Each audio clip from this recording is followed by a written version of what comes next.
77e Assemblée mondiale de la santé. À Genève, le ministre en charge de la santé a rencontré ses homologues de la circonscription Afrique francophone et lusophone de l'Alliance mondiale pour le vaccin et la vaccination Gavi.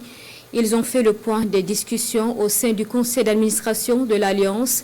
Ils ont partagé leurs expériences et travaillé sur la mise en œuvre d'une stratégie pour la fabrication à grande échelle du vaccin contre le paludisme pour le continent africain. Notre envoyé spécial à Genève, Nyarkiteda.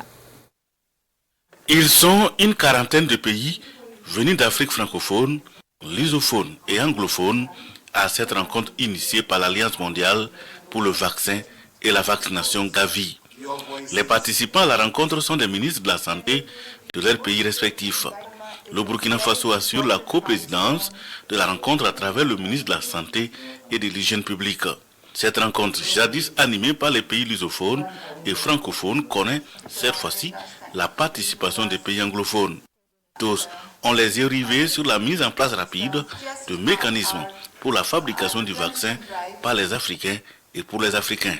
La question de la vaccination contre le paludisme est ressortie et l'Alliance mondiale pour les vaccins et la vaccination a pris l'engagement de continuer à accompagner les pays africains pour que l'introduction de ce vaccin soit véritablement une réussite.